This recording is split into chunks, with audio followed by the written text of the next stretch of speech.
When I mentioned colleges and universities, there's one that comes to my mind as being at the top, the most prestigious and respected of them all. Some of you may be picturing Yale, Stanford, MIT, Oxford and many others, and you may very well be right. I don't know which university is best. I am sure it's different for different students, but the one I picture as the best is Harvard, and I'm guessing many others do too. When I type in top universities into Google, the first result is Harvard. There's various sources that rank all the universities differently, but Harvard always seems to find its way toward the top of the list. I hope we can all agree that Harvard University is at least one of the top universities in the world. But I can't help wondering, how did this happen? How did they achieve this status? If I were to go start a university, somehow I think it might be a little less respected than Harvard. And of course, it's a complicated answer that's affected by numerous factors,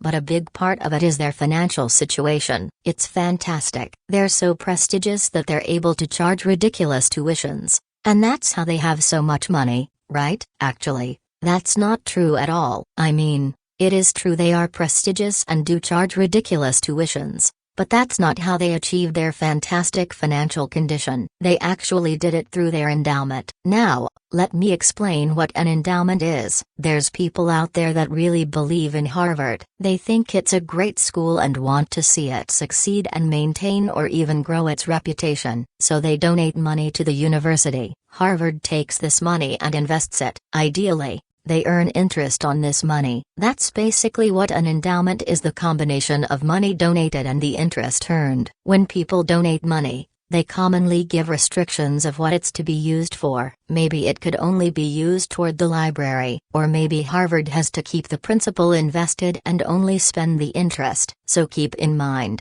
this endowment isn't just a large pool of money that can be accessed at any time for anything, but actually it is a massive part of their overall finances. Much bigger than the tuition, much bigger. In fact, this endowment is huge. It's massive. It's colossal. It's gigantic. Go find it, the source, and look up some of those words. Whatever it says is a good word to describe Harvard's endowment. How big would you guess is the endowment? If you said $37,615,545,000 as of 2015, you probably cheated. But I can't prove it, so you're right. Followed by Yale, Princeton, Stanford, and all the other schools you would expect to top the list. But Harvard is considerably higher than even all those schools. How does that get so high? Well, just consider all the donors that want to support Harvard University, the hundreds of years it's had to grow, and the smart Harvard minds investing the money. It's really no surprise that they topped the list,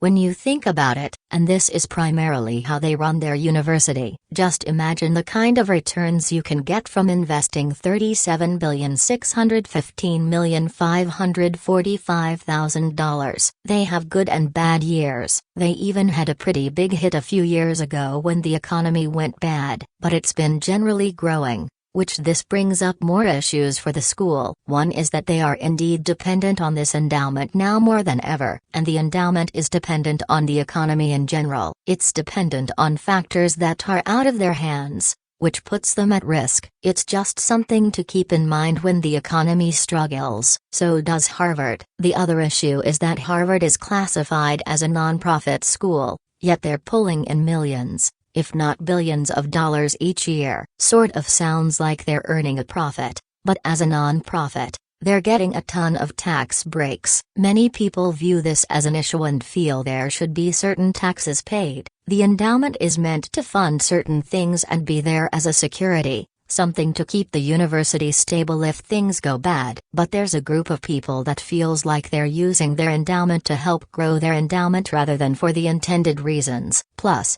these kind of tax rules just help the rich get richer. Harvard is already at the top, and they're growing in a way that smaller schools can't compete with. It's an interesting issue. Let me know in the comments what you think. Should there be taxes on this money or not? But this tremendous endowment does allow the university to, well, be great. It can afford the best professors, equipment, whatever makes a university great. They can afford to make it happen, and they are making it happen to a degree that tuitions alone just can't. They're even able to provide financial aid in a way that makes the school affordable to a wider range of people. According to their website, Harvard is way cheaper than I would have ever even dreamed. This is from their website. More than 50% of their students receive financial aid.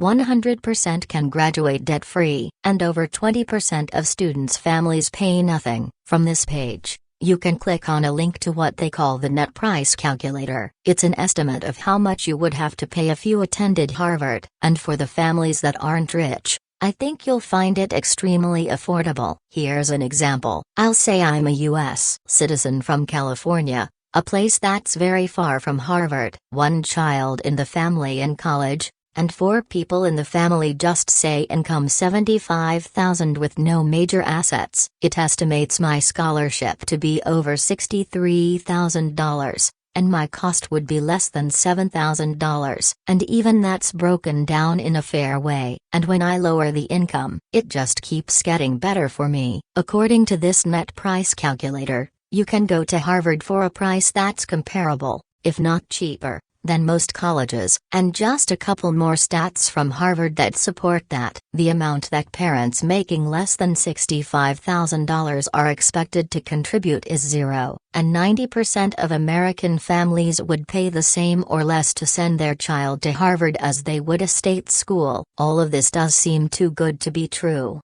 but keep in mind, Harvard wants the brightest minds in the world going to their school. Their acceptance rate is around 5%. And I would think you're not going to bother applying unless you think you have a shot. After all, the application process isn't as simple as just checking some boxes. So their students are at the top 5% from a pool of students that are already impressive. I found some stats from the Harvard Crimson, which is a student newspaper from Harvard. They surveyed over 70% of incoming freshmen from the class of 2022. And here's some interesting results. This is a graph that shows their GPAs and SAT scores. The GPAs are commonly around 4.0, but if you're not above 3.5, don't bother filling out the application. Same with the SAT scores. If you didn't score above 2000, your chances of Harvard acceptance don't look good. And how is Harvard able to attract all these fantastic minds? They offer the best facilities at a reasonable price that has all cycled into building their strong reputation. Even when paying in full,